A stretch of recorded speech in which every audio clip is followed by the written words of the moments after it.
Have you ever stopped to wonder what kindness really means? Is it measured by the size of a donation, the cost of a gift, or the number of people who applaud an act of generosity? Or is it something smaller, simpler, hidden in the quiet moments we often overlook? Imagine a man who owns everything: money, status, power, and another who has nothing but the cold pavement beneath him. What could they possibly give each other? And what if the one with nothing ended up giving the greater gift? Would you believe it? Would you let it change you? Stay with me, because this story will not only move you but might just remind you of what really matters. Before we dive in, don't forget to subscribe to this channel and hit the notification bell, so you never miss stories that restore your faith in humanity. The streets of New York City never sleep, even at dawn. When the light is soft and golden, taxis weave through the avenues, delivery trucks back into loading docks, and people hurry with coffee cups clutched like lifelines. It was on such a morning that Ethan Caldwell stepped out of his gleaming skyscraper residence. He was a man who seemed untouchable: perfectly tailored suit, polished shoes, phone buzzing with messages from investors, employees, and friends who wanted a piece of his world. At 39, Ethan was worth more than most people could imagine. He had built his tech company from a dusty dream in a college dorm into a billion-dollar empire. To the world, he was living proof that success was possible. But Ethan carried a secret: he felt hollow. He moved from one meeting to the next, one luxury to another. But every night when the noise of the city dulled and he stood alone in his penthouse with its panoramic view, a loneliness gnawed at him. He had bought everything he thought would fill the void: cars, watches, vacations, even relationships that sparkled briefly and faded just as quickly, but the emptiness remained. That morning, as he scrolled through emails, a voice cut through the clatter of traffic. "Spare some change, sir?" It was quiet, raspy, almost apologetic. Ethan looked up. Sitting near the subway entrance was a man who looked weathered by life. His coat was frayed, his beard thick and gray, his eyes sunken but strangely gentle. A cardboard sign leaned against his leg: "Anything helps, God bless." Ethan's instinct was to keep walking. He had long trained himself to ignore the constant pleas of the city's streets, but something in those eyes made him pause, just a beat too long. He pulled a 20 from his wallet, dropped it into the man's cup, and hurried to his waiting car. As the driver pulled away, Ethan glanced back through the tinted glass. The man wasn't scrambling to buy food or rushing to hide the bill. Instead, he folded it carefully, almost reverently, and tucked it into his coat. That small, deliberate act struck Ethan more deeply than he expected.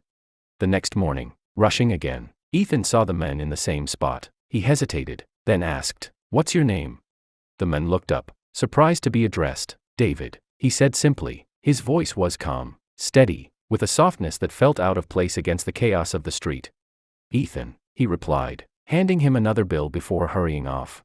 And so it began. Day after day, Ethan saw David sitting quietly at the subway entrance. At first their exchanges were brief: "Good morning, stay warm, thank you." But over time, the conversation stretched. Ethan learned that David had once been a carpenter. He had built tables, chairs, even small houses with his own hands. He had a wife once, and a daughter. But then medical bills piled up after his wife fell ill. He worked double shifts, then lost his contracts, then his home. His marriage crumbled under the strain, and eventually, he found himself with nothing but the streets. Ethan was astonished by how David told his story. There was no bitterness in his tone, no resentment, just quiet resignation and, oddly, a flicker of hope. "The world's still full of good people," David said one chilly afternoon. "You just have to look closely." Ethan was shaken. Here he was, surrounded by everything money could buy, and yet he struggled to believe in people. Meanwhile, a man who slept on benches still carried faith in the goodness of humanity. The moment that changed everything came on a freezing night in December. Ethan was heading to a gala when his luxury car sputtered to a stop a few blocks from David's usual corner. Furious, he stepped out, cursing under his breath, shivering as the wind cut through his coat. While he waited for roadside assistance, he spotted David emerging from the shadows, carrying a cup. "Cold night, huh?" David said with a faint smile. "Yeah," Ethan muttered. "Colder when your car quits on you." David extended the steaming cup. "Here, take this. It's not much, but it'll warm you up." Ethan stared, stunned. This man, who had so little, was offering him the only thing he had: a cup of cheap coffee. Ethan hesitated, then accepted. The coffee was weak, slightly bitter, but in that moment, it felt like the richest drink he had ever tasted. "Why would you give this to me?" Ethan asked softly. David shrugged. "Because you looked like you needed it more than I did." That single gesture pierced Ethan's heart. He had dismissed countless men like David, assuming they had nothing to offer. Yet here was proof that kindness could come from the most unexpected place.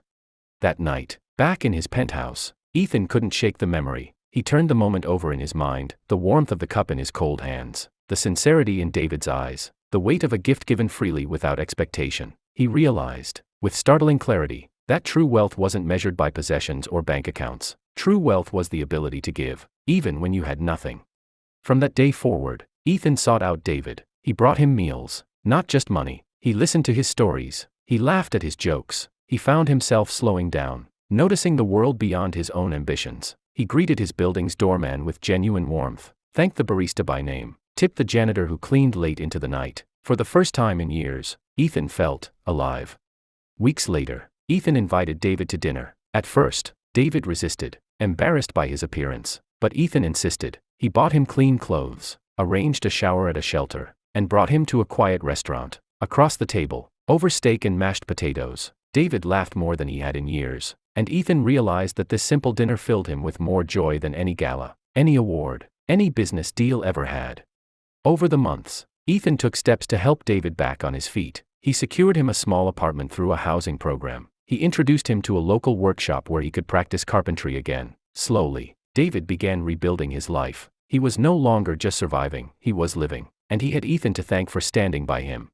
But the truth, Ethan knew, was that he was the one who had been saved. It wasn't his money that changed David's life. It was David's gift, the cup of coffee on a freezing night, that had changed Ethan's heart.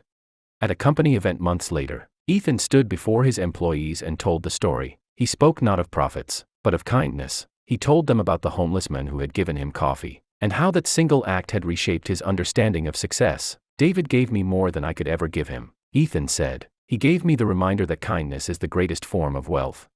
The audience was silent. Some moved to tears. For the first time, Ethan felt he had spoken something true, something lasting.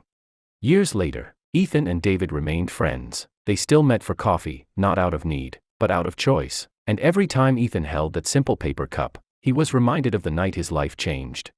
Because in the end, David's gift wasn't coffee. His gift was proof that kindness doesn't come from abundance. It comes from the heart. So the next time you pass someone on the street, ask yourself, what if they have something to give you, something invisible, something priceless? Will you look away, or will you stop and see the human being before you? Because sometimes, the greatest gifts come from the poorest hands.